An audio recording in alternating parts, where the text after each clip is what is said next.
la manière qu'il se sépare, divise. C'est chapitre 1, les passés, chapitre 2 et 3, les présents, et les chapitres 4 avant 2 et les futurs. Quand nous avons ensuite subdivisé ces parties, nous avons vu que les chapitres 2 et 3, les présents, se divisent en 7 en réalité parce que c'est les temps de l'Église. Et nous avons regardé dans les chapitres 2 et 3 les 7 églises de l'Apocalypse, les 7 messages. L'église d'Éphèse, de Smyrne, de Pergame, de Thyatire, de Sardes, de Philadelphie et de Laodicée. Après cette période, les chapitres 2 et 3, nous avons trouvé qu'il y avait, si je puis dire, un coup d'œil dans le ciel. Alors Jean nous dit tout d'abord dans le chapitre 4e ce qu'il a vu quand il était ravi dans le ciel. Et ce qui vraiment domine au chapitre 4e, c'est les trônes qu'il aperçoit, qu'il voit dans le ciel. Il nous dit tout ce qui se passe, qu'il voit sur le trône, autour du trône, devant le trône, et il nous le décrit. Le chapitre 5e, par contre, alors c'est la question de la rédemption, le livre qu'il voit dans la main droite de celui qui était assis sur le trône, et ensuite les Goël, les parents rédempteurs, qui étaient dignes de prendre le livre. Il y a triple description du Rédempteur dans ce chapitre 5e. Là, j'aimerais avoir un peu de l'aide de ma mémoire. La triple description du Rédempteur, c'était quoi? Oh, là-bas en haut, il y en a 2. Oui,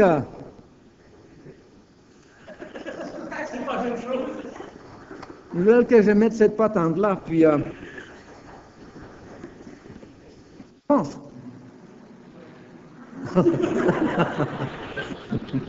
Ok.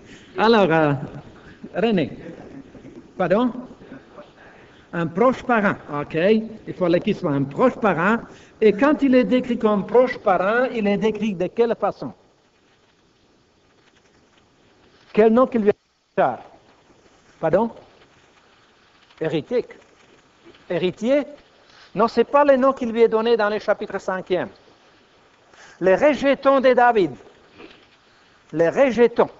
N'est-ce pas? C'est celui qui pousse du tronc qui était coupé. Ok, les rejetons, alors il fallait qu'ils soient les proches parents. Puis ensuite, c'était quoi le deuxième ou troisième? Si je verrais vos mains, je saurais. Ok, Laurent. Les lions. Ok, les lions de Juda et de quoi? Qu'est-ce que représentaient les lions? Pardon? La puissance. Ok, c'était la force. Il fallait que les rédempteurs soient suffisamment forts de vaincre l'adversaire, n'est-ce pas? C'est aussi les lions qui est le roi de Juda. Ok, alors il nous manque encore une caractéristique. Bon, je vais fermer les yeux et piger l'agneau. Alors, les symboles de l'agneau étaient immolés. Alors, les rédempteurs devaient faire quoi? Pardon? Devaient être assez riches pour faire quoi? Pour payer, n'est-ce pas? Pour payer la dette, la rançon. Alors, les paiements de l'agneau, c'était les paiements sur la croix du Calvaire qu'il a fait à notre place. Alors, le Seigneur Jésus était os de notre os, chair de notre chair. Il est puissant pour lier l'adversaire et le dépouiller, lui causer la blessure mortelle. Genèse chapitre 3, verset 15. Puis, les paiements de la croix du Calvaire pour nous. OK. Ensuite, alors, les chapitres 6 à 18, nous avons dit que ça, c'est la partie qui concerne et qui parle d'une manière particulière C'était quoi que nous avons appelé ça? La grande tribulation. Ah, c'est vrai, c'est écrit. Ok, alors nous sommes actuellement dans cette partie ici, chapitre 6 à 18, qui couvre la partie de la grande tribulation. Alors, je vous ai montré qu'il y a une série de 3 sets dans cette partie qui couvre la grande tribulation. Il y avait les 7 sceaux. Nous avons couvert jusqu'à présent combien? les 6 premiers sceaux, 1, 2, 3, 4, 6. Ça, c'est tous ces 6 se trouvent dans le chapitre 6e. Ok, nous avons dit ensuite que le 7e sceau déclenche, ou si je puis dire, déclenche, ouvre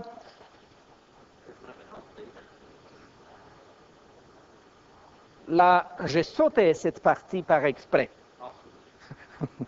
Ok, je dis le 7e sceau introduit les 7 trompettes.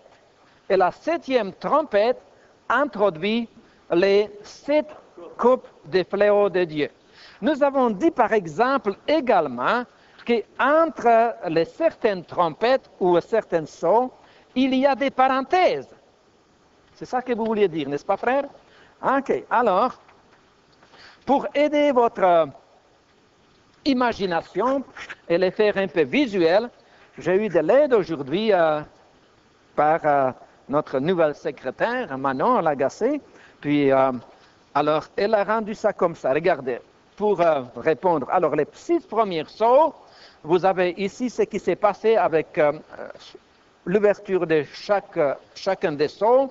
Au début, c'était la venue de l'Antéchrist, après c'était la guerre, après c'était la famine, après c'était la peste, après la mortalité, après c'était les martyrs, puis après ça, c'était la colère de l'agneau. Puis après l'ouverture du 6e sceau, nous avons une parenthèse, un arrêt, une suspension de la tribulation, et c'est là que nous avons un coup d'œil derrière les coulisses, et nous avons dit que dans le chapitre 7e, c'était quoi?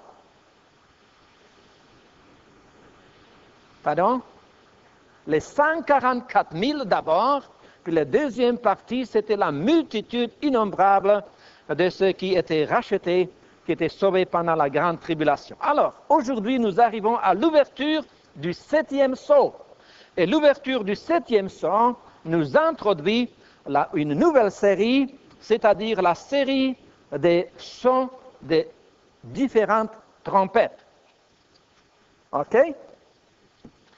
Alors, nous allons revenir au fur et à mesure. Il y a aussi d'autres parenthèses que nous allons suivre. D'accord. Maintenant, si vous avez trouvé les chapitres 8e, j'aimerais que vous les regardez. J'aimerais lire les versets premiers pour commencer. Il dit, quand il ouvrit le 7e sceau, il y eut dans les ciels un silence d'environ une demi-heure. Ça, c'est quelque chose de très intéressant de constater ici qu'après tout cela, ce qui se passe, nous trouvons qu'ici, il y a un silence contrasté avec ce qui précédait dans les chapitres 7e. Essayez de vous imaginer la multitude des myriades, des millions de personnes rachetées qui au chapitre 7e, verset 9, disent, après cela j'ai regardé, et voici, il y avait une grande foule que personne ne pouvait compter. Puis nous allons remarquer qu'au travers du livre de l'Apocalypse, Jean nous donne des chiffres qui sont pas mal précis et qui sont très élevés. Qu'il y avait quand même la capacité de compter. Il avait la capacité de compter dans des millions. Mais ici, il dit qu'il y avait une foule très, très nombreuse. Puis cette foule-là, verset 9 encore, se tenait devant les trônes et devant l'agneau revêtu des robes blanches et des palmes dans leurs mains, et ils criaient. Imaginez-vous, pouvez-vous vous transplanter un petit peu dans les ciels, vous mêler à cette foule, puis entendre cet écho à travers des corridors de l'éternité du ciel? Les multitudes des rachetés qui unissent leurs voix, qui crient d'une voix forte en disant, le salut est à notre Dieu qui est assis sur le trône et à l'agneau.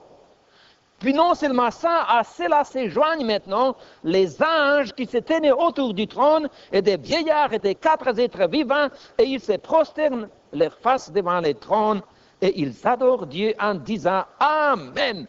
La louange, la gloire, la sagesse, l'action de grâce, l'honneur, la puissance et la force soient à notre Dieu au siècle des siècles. Puis, À cette scène arrive maintenant, le chapitre 8, l'ouverture du 7e sceau. Et à l'ouverture de cette sceau, on dirait que toute cette joie, toute cette chorale, tout d'un coup cesse. C'est pareil comme quand le directeur des chants, il fait ça, ferme les yeux, ferme les mains, puis attrape toutes les voix, puis tout le monde se tait.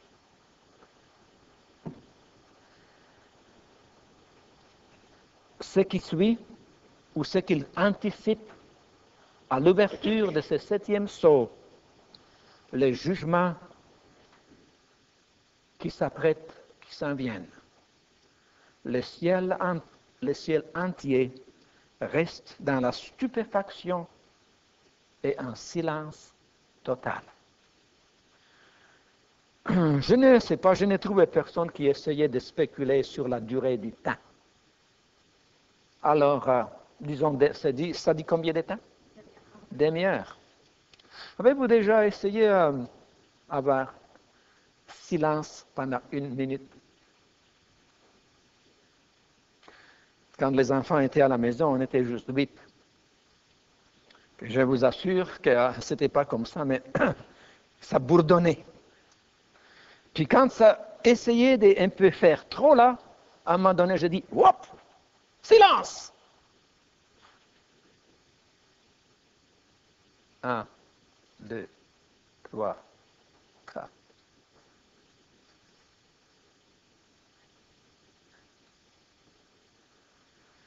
On n'est même pas rendu à une demi-minute. Trouvez-vous ça long? Je crois que de la situation peut montrer la gravité d'un silence d'une demi-heure. C'est beaucoup. Mais peut-être ce n'est pas la longueur qui importe tellement que l'effet qu'il y avait, le silence. La deuxième chose que nous trouvons dans les versets suivants, il dit « Et j'ai vu les 7 anges qui se tenaient devant Dieu, et 7 trompettes leur furent données. » On aurait pu regarder dans les nombres, mais si vous prenez les notes, vous avez la référence, Nombre chapitre 10. Au Nombre chapitre 10e, les versets 1 à 10, vous allez trouver que dans l'Ancien Testament, parmi les peuples de Dieu, les trompettes étaient employées pour différentes raisons, à différentes occasions. Par exemple, les trompettes étaient employées pour convoquer les gens. Pour les convocations, c'était les sons des trompettes. Alors, il y avait les différents sons pour communiquer les différents messages. Alors, un des messages, c'était la convocation, pour réunir les gens. Mais il y avait aussi, au son de la trompette, que les armées d'Israël devaient partir. Alors les départs, non seulement l'arrivée, mais aussi les départs étaient marqués par les sons des trompettes. Les trompettes sonnaient et les gens partaient. C'était aussi employé, les sons de la trompette étaient employés dans la guerre. Alors quand la trompette était sonnée, c'était une déclaration de guerre, c'était une mobilisation générale.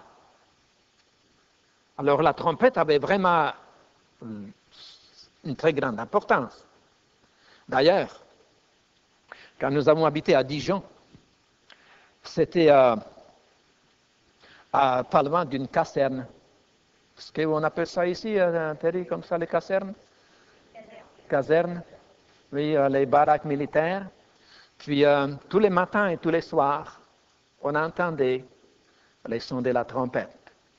Les réveils les matins, puis, extension des feux les soirs. Ils jouaient ça, c'était tellement calme, c'était tellement reposant. On savait qu'il fallait se coucher à ce moment-là. Hein? C'était par une trompette. Hein? Alors, c'était employé dans les camps militaires. Mais aussi, la trompette était employée dans les temps des fêtes. N'est-ce pas? Comme expression des joies, des jubilés. La trompette avait sa place. Il y avait dans différents... Mais pour les offrandes, il y avait les sons de la trompette. Et certainement même pour les retours du Seigneur. La question des trompettes, n'est-ce pas? Alors c'est merveilleux. Mais ici, vous voyez, alors ce que je voulais dire, tout simplement que les trompettes étaient employées pour de différentes occasions. Et ici, les trompettes sont employées pour déclencher et pour ouvrir une série du jugement qui doit arriver sur la terre. Ok, verset suivant, s'il vous plaît. Au verset 3e, il nous dit qu'un autre ange vint et il s'étend sur l'autel. Et il y a un encensoir d'or et on lui donna beaucoup de parfums afin qu'il les offrit avec les prières de tous les saints sur l'autel d'or qui est devant les trônes. La fumée des parfums monta avec les prières des saints de la main de l'ange devant Dieu, et l'ange prit l'encensoir et les remplit du feu de l'autel et les jeta sur la terre. Et il y eut des voix, des tonnerres, des éclairs et un tremblement de terre. Là encore, il faudrait, et j'espère que vous avez déjà lu les livres d'Exode. Ce sont des parenthèses qui nous aident de comprendre l'Apocalypse et d'ailleurs le Nouveau Testament dans l'ensemble, parce que dans les livres d'Exode, Moïse a reçu l'ordre de construire les tabernacles. Vous rappelez-vous de ça? Puis alors, il y avait différents autels. À l'extérieur du tabernacle, il y avait l'autel d'airain, sur lequel étaient offerts les sacrifices journaliers. Chaque jour, il y avait des animaux qui étaient offerts sur cet autel. C'était les sacrifices d'expiation pour les péchés qui étaient offerts à l'extérieur.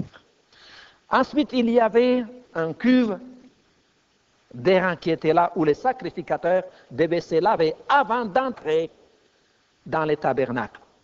Mais il y avait aussi dans la première partie du tabernacle qui couvrait à peu près 2/3 du tabernacle, il y avait parmi les différents ustensiles, il y avait aussi un autel d'or sur lequel était offert un parfum. Alors nous trouvons ici, si je puis dire, l'autel d'airain en quelque sorte servait pour deux choses. Sur cet autel étaient sacrifiés constamment les animaux qui étaient des victimes et qui préfiguraient la venue du Seigneur Jésus et la croix du calvaire. C'était journellement par une typologie, par des modèles qui nous montraient, qui nous pointaient constamment sur la venue du Seigneur Jésus, que lui allait être les véritables sacrifices qui allaient être offerts une fois pour toutes pour les péchés du peuple. Alors c'est là en réalité que le Seigneur Jésus, sur la croix du calvaire, ou si vous voulez figurer dans ces autels, a pris les jugements à notre place. Okay? Alors, les autels au même temps étaient les jugements et aussi les saluts. Les jugements pour la victime qui était offerte et les saluts pour celui à la place duquel l'offrande était faite. Alors, l'autel, pour les uns, c'est les moyens du salut, et pour les autres, c'est les moyens du jugement. Si nous regardons dans cette instance ici, nous trouvons que cet autel devient vraiment un instrument, non pas du salut, mais cette fois-ci, c'est les moyens du jugement pour ceux qui n'ont pas reçu les saluts qui étaient accomplis sur la croix du calvaire par le Seigneur Jésus. Dans le chapitre 5e, chapitre 5, vous avez pu remarquer au verset 8e, il dit « Quand il eut pris les livres, les 4 êtres vivants et les 24 vieillards se prosternèrent devant l'agneau, tenant chacun une harpe et des coupes d'or remplies de parfums qui sont les prières des saints. » Alors, en même temps, nous trouvons que les prières ou les louanges des adorations étaient présentées à l'Éternel. Et les résultats, il y avait sur la terre, il y avait des éclairs, des tonnerres et un grand tremblement de terre. Ok. Maintenant, j'aimerais tout de suite venir au verset 6e, parce que ce soir, nous avons 2 chapitres à couvrir. Au verset 6e d'abord, il dit « Et les 7 anges qui avaient les 7 trompettes se préparèrent à en sonner. » Verset 7. « Les premiers sonna de la trompette, et il y eut de la grêle et du feu mêlé des saints qui furent jetés sur la terre. Et le tiers de la terre fut brûlé, et le tiers des arbres fut brûlé, et toute herbe verte fut brûlée. » C'est très intéressant de constater que ici, que les jugements, que la plaie s'attaque à la terre, s'attaque aux arbres, s'attaque aux herbes, s'attaque à la végétation, qu'un tiers est brûlé. Est-ce que c'est quelque chose qui prend excessivement de spéculation ou d'imagination? Ce que j'aimerais vous faire remarquer, que dans les pays d'Égypte, d'une manière ou à une échelle beaucoup plus réduite, il y a déjà eu des plaies semblables. N'est-ce pas? Alors, autrement dit,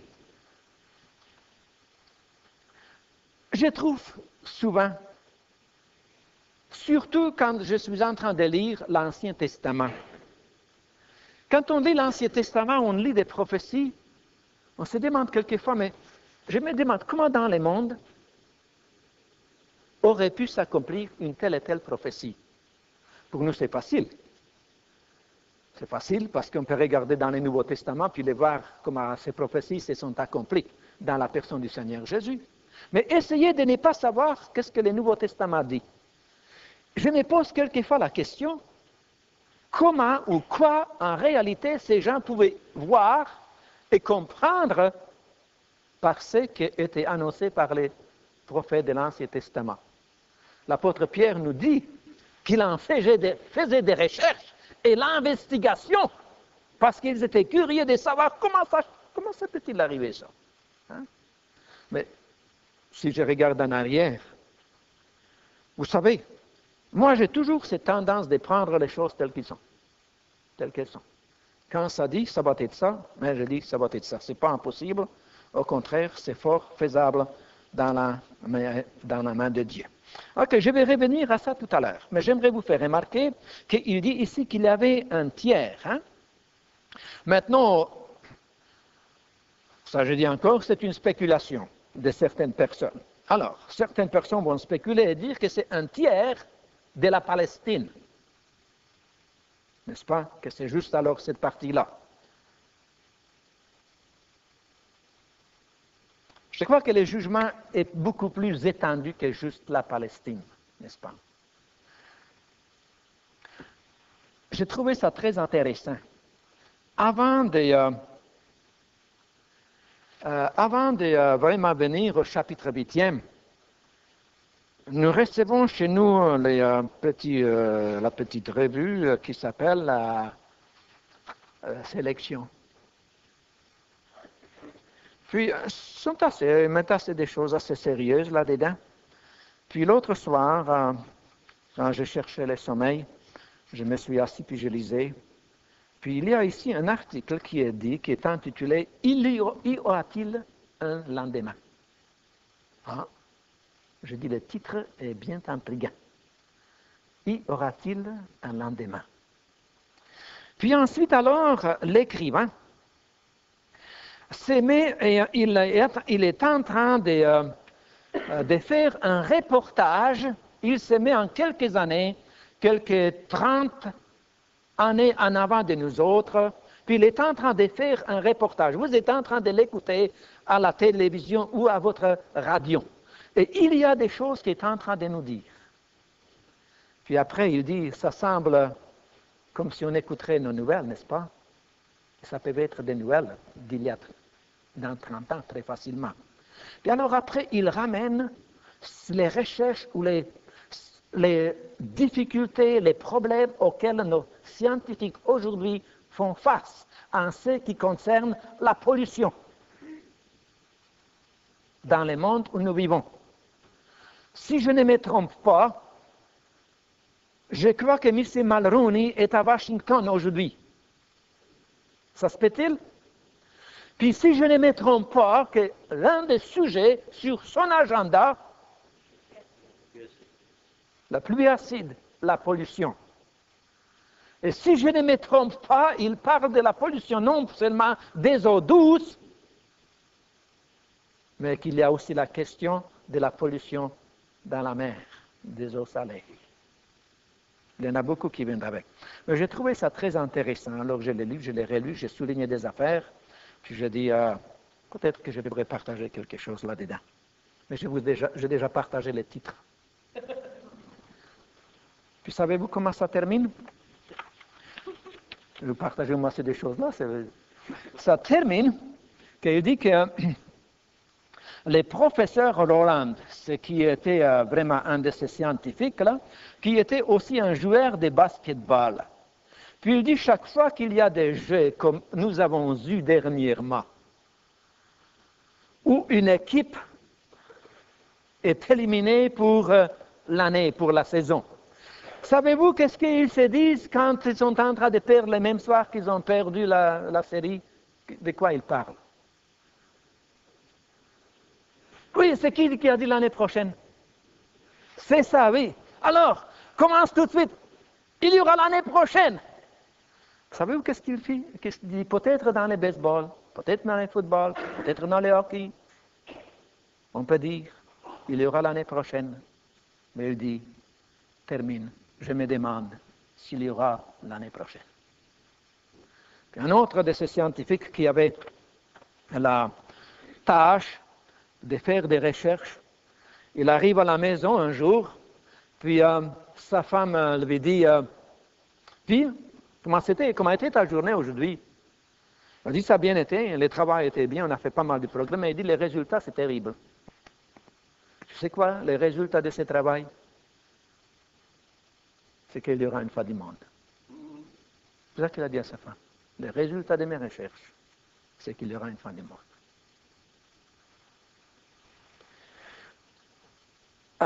Si je mentionne ces choses, c'est pour que vous puissiez avoir un sourire et une joie dans vos visages. Parce que nous n'attendons pas la fin du monde, n'est-ce pas? Nous attendons le retour du Seigneur. Et plus que ces choses nous parlent de la fin du monde et des catastrophes de la grande tribulation, plus je suis content parce que je sais plus vite, le Seigneur Jésus va venir. Il va nous chercher. OK. On arrive maintenant, si je ne me trompe pas, à la deuxième trompette. C'est ça? Alors, au verset 8e, nous lisons, le second ange sonna de la trompette, et quelque chose comme une grande montagne embrasée par le feu fut jetée dans la mer. Et le tiers de la mer devint du sang. Et le tiers des créatures qui étaient dans la mer et qui avaient vie mourut. Et le tiers des navires périt. Il dit, avez-vous remarqué, je ne vais pas trop aller dans la chose, avez-vous remarqué ceci? Il dit, quelque chose, une grande montagne embrasée est tombée. Il a dit, une grande montagne est tombée dans la mer. C'est ça? Pardon? C'est ça qu'il a dit? Quelque chose comme, c'est pas une montagne. N'est-ce pas? Mais quelque chose comme. Quand parfois, les écrivains, pareil comme vous et moi, on est à court de vocabulaire. On peut tout simplement aller du connu pour aller à l'inconnu. On ne peut pas dire ce qu'on ne peut pas dire. Pourquoi il n'y a pas de mots? C'est ça? Pourquoi il n'y a pas de vocabulaire? Alors, il dit quelque chose qui était comme montagne. Oh, là encore, ça peut très bien être météore, je ne sais pas quoi, n'est-ce pas? Peut-être différentes choses. Mais le fait est qu'encore là, le jugement est sur un tiers, sur un tiers de la mer. Puis il dit non seulement que les créatures marines sont détruites, mais également il y a la destruction des navires. En 1971, il y avait quelque chose comme 45 000 navires civils, commerciaux, et 3 000 naufrages, avec tout équipage dessus. C'est un grand désastre. Verset 10. Le troisième ange sonna de la trompette, et il tomba du ciel une grande étoile ardente comme un flambeau. Et elle tomba sur les tiers des fleuves, sur les sources des eaux. Le nom de cette étoile est absinthe, et le tiers des eaux fut changé en absinthe, et beaucoup d'hommes moururent par les eaux, parce qu'elles étaient devenues amères. Absinthe, amère, ou empoisonnées. Là encore, nous trouvons qu'il y a déjà, si je puis dire, dans les passés, absinthe, par exemple, quand les enfants d'Israël ont sorti d'Égypte dans le chapitre 15e d'Exode, ils sont venus à Mara et ils ont trouvé que ces eaux étaient amères. Mais à ce moment-là, par l'intervention divine, par son intervention, les eaux étaient changées à l'eau douce, potable, n'est-ce pas?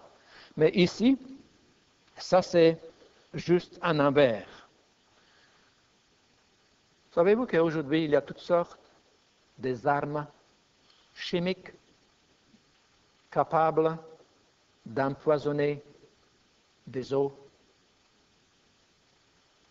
La manière que c'est décrit, il y a quelques-uns qui pensent que c'est tout simplement, ça peut être une bombe atomique qui va descendre sur un parachute ou d'une manière quelconque avec des empoisonnements, des armes chimiques. En tout cas, moi je ne vais pas spéculer comment ça va être ou qu'est-ce que ça va être.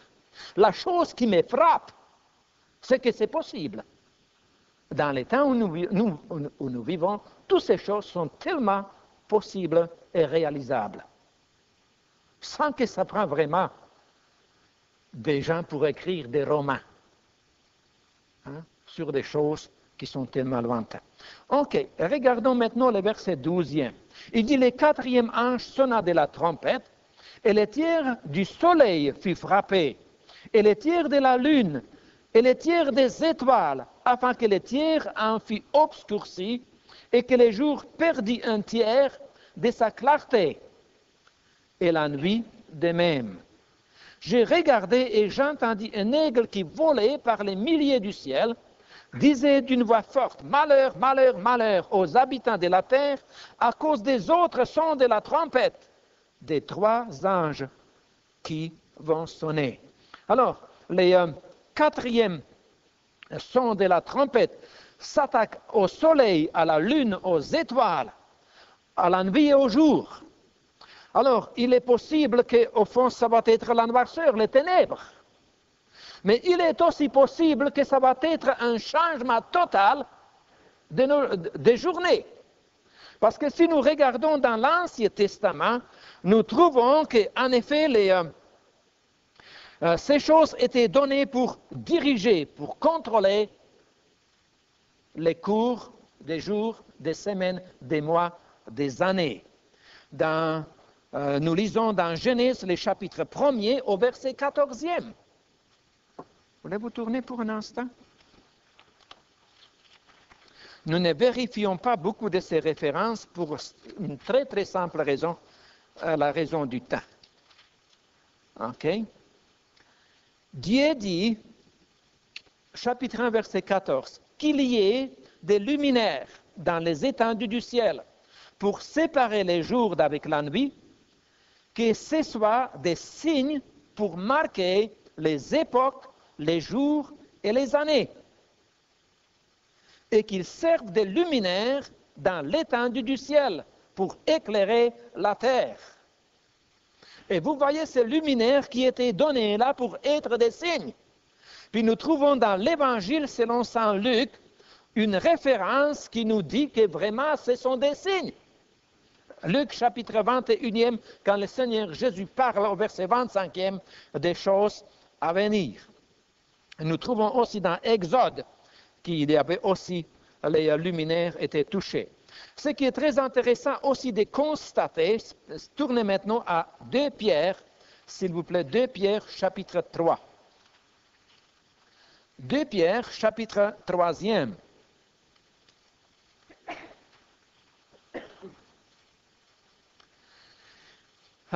Il nous dit ici, l'apôtre Pierre,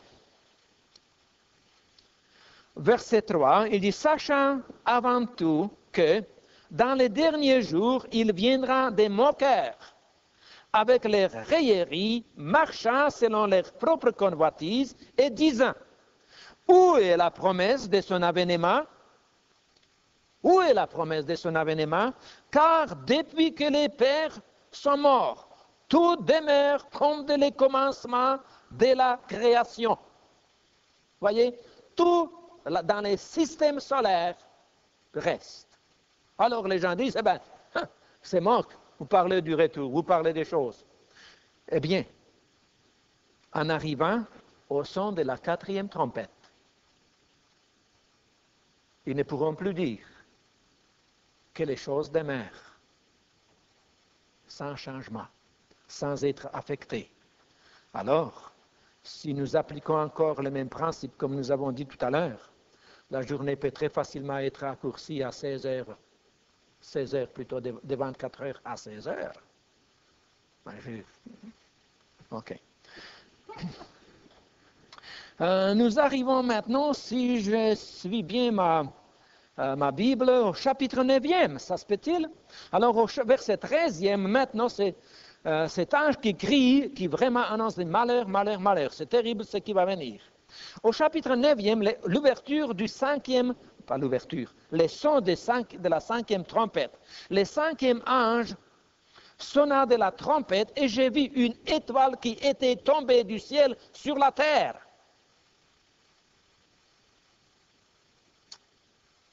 Encore une petite précision. Qu'est-ce que Jean a vu? Regardez par ici. Qu'est-ce qu'il a vu? Pardon? Il a vu une étoile tomber? Quoi? Ok, regardez.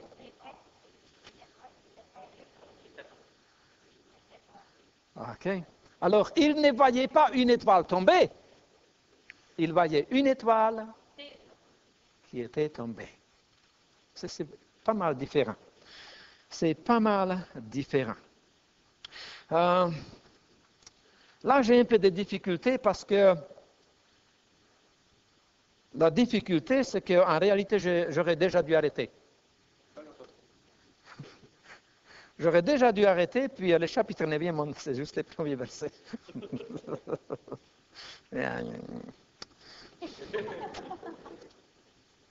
Bon, je vais vous raccourcir ça, je vais vous dire ça en grand résumé. Cette étoile tombée, en réalité, c'est Satan. Nous trouvons, et ce n'est pas tellement compliqué de venir à cette conclusion, de voir cette déduction, c'était une étoile qui était déjà tombée. Dans l'Ancien Testament, les anges, souvent, on parle d'eux comme des étoiles. Vous voyez? Alors, au fond des anges, puis dans Ésaïe, avez-vous déjà lu Ésaïe 14? Hein? Ésaïe 14 nous parle de la chute de Lucifer, de la chute de Satan, une étoile qui était tombée. Alors, il voyait cette étoile tomber. Puis à cette étoile-là, on lui a donné la clé du puits de l'abîme qui lui fut donnée. C'est quoi un puits de l'abîme? C'est quoi d'abord un abîme? Ok, les puits, c'est les trous qui conduisent. Alors, si vous regardez, par exemple, les puits d'une mine, c'est la descente qui descend dans la mine elle-même. Alors, à Satan, ici, il fut donné la clé parce qu'il ne l'a pas, il ne peut rien faire sans la permission, sans l'autorisation qui lui est donnée. Alors, on lui donne la clé et il ouvre cet abîme, et c'est de cet abîme il monta une fumée comme la fumée d'une grande fournaise, et le soleil et l'air furent obscurcis par la fumée du puits. Et de la fumée sortirent des sauterelles qui se répandirent sur la terre, et il leur fut donné un pouvoir comme les pouvoirs qu'ont les scorpions de la terre.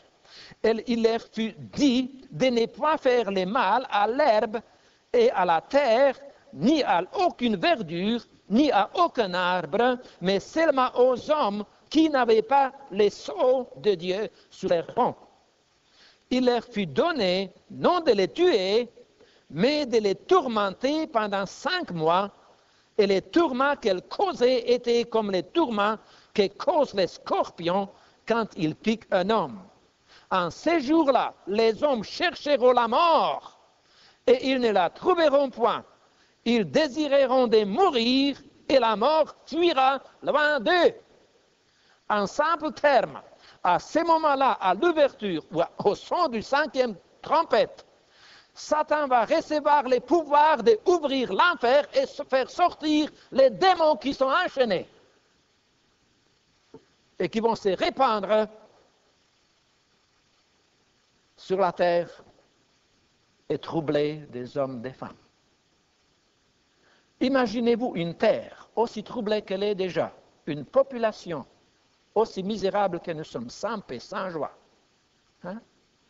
Imaginez-vous combien de tonnes de calmants on mange chaque année. C'est vrai. C'est une vraie épidémie. Les somnifères. Pourquoi on mange tout ça?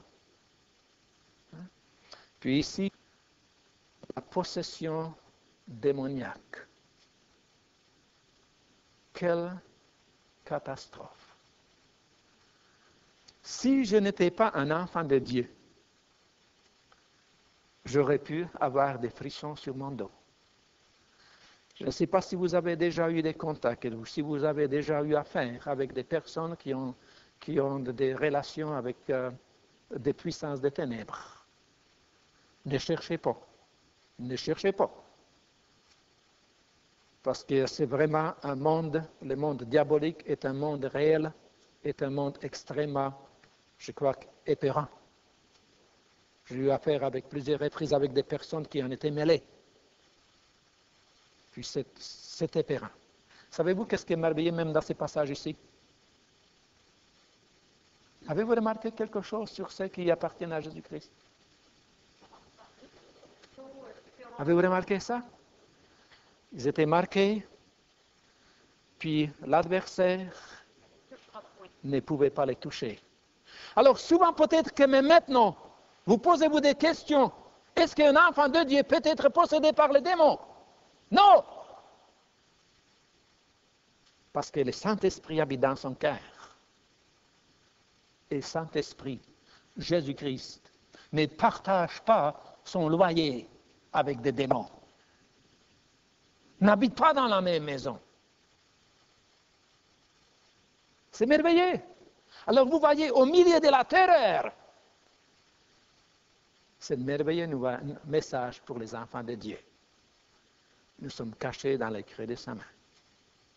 Et même pendant la grande tribulation, ceux qui vont oser accepter le message qui va être prêché par les 144 000 messagers, serviteurs de l'Éternel, vont être gardés, même au milieu de la tribulation.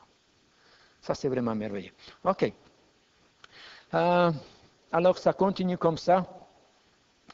Puis, ensuite, vous avez au verset 13e, la sixième trompette. Et le sixième ange sonna de la trompette, et j'ai entendu une voix venant des 4 cornes de l'autel d'or qui est devant Dieu, et disant au 6e ange qui avait la trompette, délie les 4 anges qui sont liés sur les grands fleuves d'Euphrate.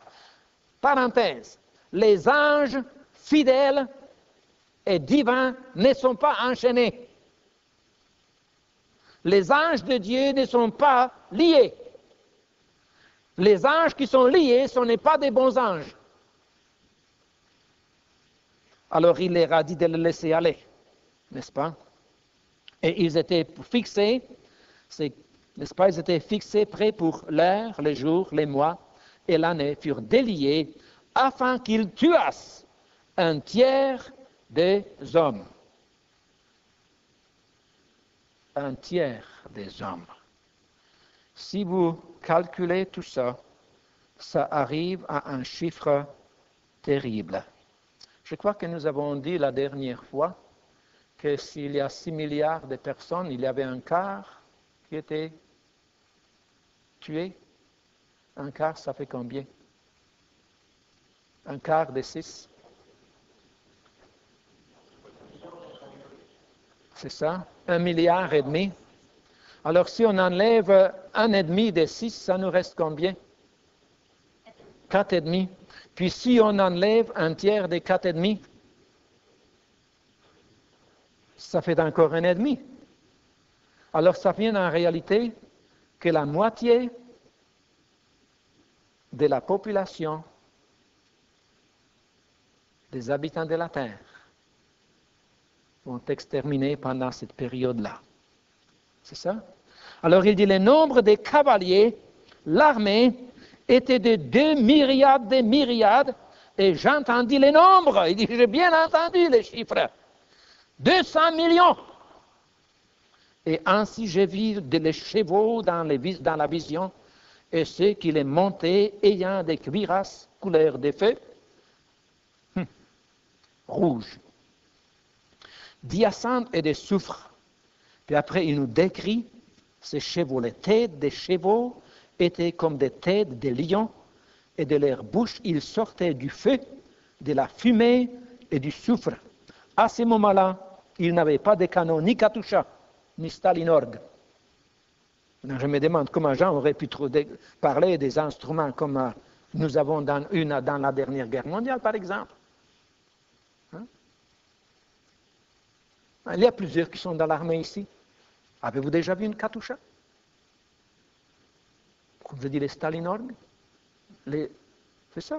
Dans la dernière guerre, à la fin de la dernière guerre, les Russes avaient des armes qu'ils employaient dont les Allemands fuyaient. Je l'ai entendu de mes propres oreilles. Les Allemands étaient chez nous. Ils nous en parlaient. Ils ne savaient pas qu'est-ce que c'était. Mais ça causait une destruction terrible parce que ça semait le soufre partout. Puis je me rappelle, il y avait un cimetière chez nous. Puis dans ce cimetière, il y avait des pins énormes. Pas un grand cimetière. Puis dans ce cimetière était stationné un camion, tout seul, et très bien gardé. Puis on nous disait, les soldats nous disaient que ça c'était les Katusha ou Stalinorg qui étaient là. Et les Allemands qui étaient chez nous, quand ils entendaient les bruits ou les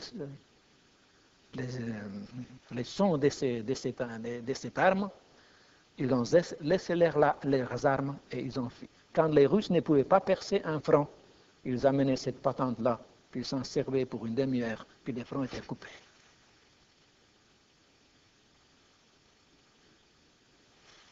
Dans la dernière guerre, il y avait toutes sortes d'affaires. Puis depuis, il y a des affaires encore qui étaient inventées, qui étaient employées au Vietnam, en Corée. Ils n'osent pas nous dire beaucoup de choses, n'est-ce pas? Parce qu'ils employaient toutes sortes d'affaires. Alors quand je lis ces choses-là, je peux tout simplement dire au Seigneur Jésus pour ceux qui nous sont chers, qui nous entourent, puisse-t-il être sauvé avant que ce temps arrive, délivré pour partir avec lui et pour être pour toujours avec lui. Mais regardez au verset 21, il dit, il parle au verset 20e encore, les autres hommes qui ne furent pas tués par les fléaux ne se repentirent pas des œuvres de leurs mains, de manière à ne point adorer les démons et les idoles d'or, d'argent, d'airain, des pierres, des bois, qui ne peuvent ni voir, ni entendre, ni marcher. Et ils ne se repentirent pas de leurs meurtres ni de leurs enchantements, ni de leurs impudicités, ni de leurs vols. Prions. Seigneur Jésus, nous voulons te dire merci de ce que tu nous as sauvés, que nous sommes à toi. Et nous pouvons regarder vers l'avenir, savoir que tu vas venir bientôt. Même ce monde, Seigneur Jésus, qui est déjà dans une turbulence, avec des problèmes de toutes sortes, de l'eau, de l'air, nous te demandons, Seigneur Jésus, que tu nous donnes grâce de pouvoir acheter les temps et de prêcher l'Évangile à ceux qui périssent autour de nous, pour qu'ils soient épargnés, délivrés de la colère à venir, qui va venir sur toute la face de la terre, comme tu l'as dit. Merci Seigneur Jésus de la paix, merci de la joie, de la certitude que tu nous as donnée, de te voir face à face et d'en être délivrés de ces choses. En ton précieux nom, nous te louons, nous te disons merci.